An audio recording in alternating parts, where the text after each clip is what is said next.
Assalamualaikum dan salam Sarawak Maju Makmur bersama saya Fiza Munirah Mahrab. Tumpuan berita. Premier Sarawak Datuk Petinggi Tan Sri Dr. Abang Abdul Rahman Zuhari Tun Datuk Abang Openg mencipta sejarah tersendiri apabila menerima anugerah khas iaitu Witsa Eminent Person Award pada Khamis.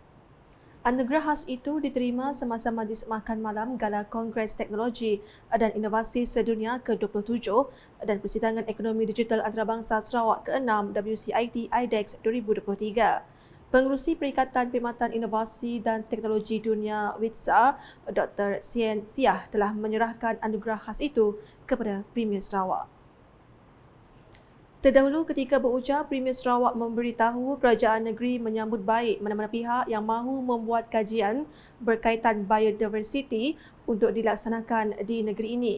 Menurutnya, proses kajian itu juga boleh melibatkan teknologi kecerdasan buatan AI.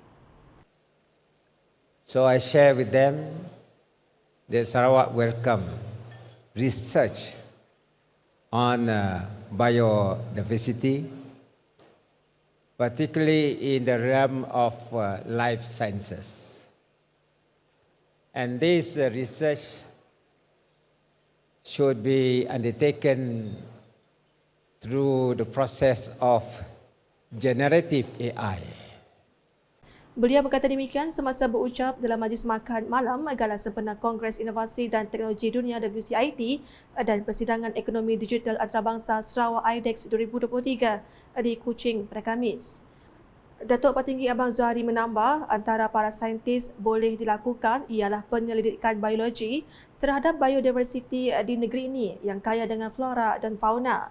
Dalam hal itu, beliau turut menyuarakan harapan agar teknologi mengurangkan karbon dapat dicipta selain turut mengalukan idea penghasilan karbon dengan kos rendah. As we are facing world crisis on climate change, I hope we can find technology that will cool the world and mitigate the emission of carbon. So to all of you, thank you very much. And if you have certain new ideas on how to produce hydrogen at a cheaper cost, please come over to Sarawak. Let us produce that hydrogen.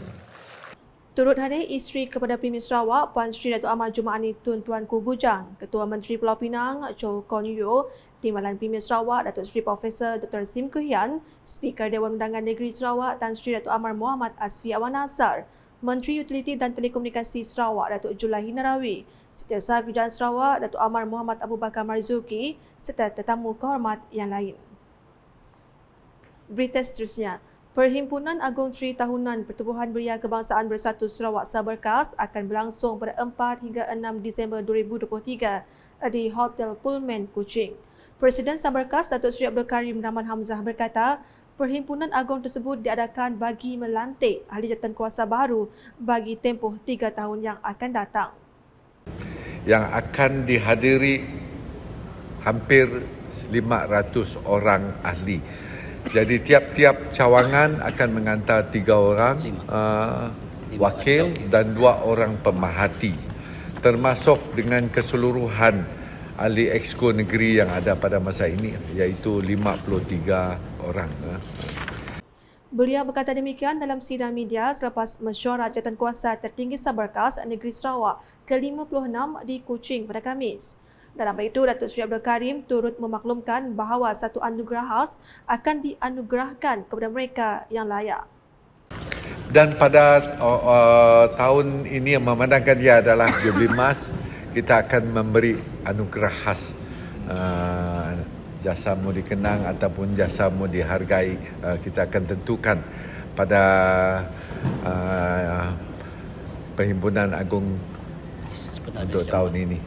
Turut hadir Timbalan-Timbalan Presiden Saberkas Negeri Sarawak, Dennis Ngau dan Michael Tiang Ming Tee, Setiausaha Agung Saberkas Safi Ahmad serta ahli-ahli Saberkas yang lain. Paparan berikutnya, Kerajaan Sarawak memandang serius usaha untuk mengangkat status dan martabat perkhidmatan awam negeri agar setaraf dengan standard negara-negara maju, khususnya dari segi emolumen dan sistem saraannya atau faedah-faedah lain. Premier Sarawak Datuk Patinggi Tan Sri Dr. Abang Abdul Rahman Zohari Tun Datuk Abang Openg berkata beliau yakin kadar emolumen yang lebih baik selari dengan perkembangan ekonomi dan standing dengan kadar di negara-negara yang sudah maju. Di rantau ini akan mempertingkatkan kesejahteraan, kualiti penyampaian dan integriti penjawat-penjawat awam. Perkhidmatan awam Sarawak seperti kita sedia maklum adalah terikat dengan sistem perkhidmatan awam persekutuan. Kerajaan persekutuan perlu mengawal perjawatan keseluruhannya kerana faedah pencen pegawai awam dibayar oleh kerajaan persekutuan. Namun, saya ingin menyatakan bahawa ini tidak seharusnya menghalang kerajaan negeri Sarawak di bawah kerajaan GPS untuk menaik taraf sistem perkhidmatan awam negeri dari segi sistem saraannya jika ada ruang untuk melakunya. Beliau berkata demikian dalam teks ucapan yang dibacakan oleh Timbalan Menteri di Jabatan Premier Sarawak, Buruh Immigration dan Pemantauan Projek Datuk Gerawat Gala dalam program Malaysia Madani di dalam perkhidmatan awam bersama Kongres Kesatuan Pekerja-Pekerja dalam Perkhidmatan Awam QPEX di Kuching pada Khamis. Premier Sarawak menambah ekonomi negara harus terus dipertingkatkan supaya mampu dari segi kewangan untuk memenuhi kepelbagaian keperluan termasuk isu-isu yang dibawa oleh QPEX. Turut hadir Timbalan Menteri di Jabatan Premier Sarawak, Hak Ehwal Korporat Penerangan dan UKAS Datuk Abdullah Saidul, Setiausaha Persekutuan Sarawak Ahmad Nazri Muhammad Hassan, Pemangku Timbalan Setiausaha Kerajaan Sarawak Pentadbiran Datuk Muhammad Junaidi Mohidin, Timbalan Presiden QPEC Aminuddin Awang dan Timbalan Ketua Pengarah Komunikasi Komuniti JECOM Datuk Dr. Ismail Yusof.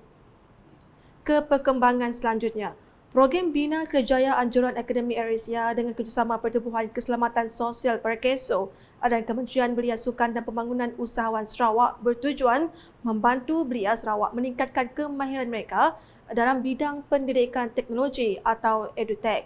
Menurut Ketua Pegawai Eksekutif Akademi AirAsia, Erin Omar, program latihan yang dibiayai ini bertujuan untuk membina kemahiran teknologi seperti pemasaran digital, analisis data atau kejuruteraan perisian serta kemahiran insaniah.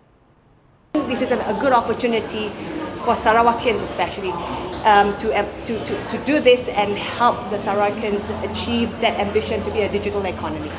Beliau berkata demikian semasa sesi Akademi AirAsia bertemu media di Kuching pada Khamis.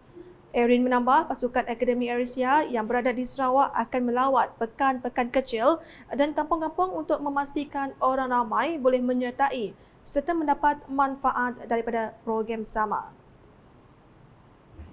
Sekian edisi Tengah Hari bersama saya Fiza Munirah. Berita berlanjut boleh didapati di semua platform media sosial UKAS termasuk portal UKAS Sarawak, The Job Vinod dan UKAS Channel di YouTube. Sebelum mengakhiri buletin UKAS, saksikan surutan Majlis Makan Malam Gala Sempena Kongres Inovasi dan Teknologi Dunia WCIT dan Persidangan Ekonomi Digital Antarabangsa Sarawak IDEX 2023 pada malam Khamis. #Saluran Informasi Rakyat. Salam UKAS.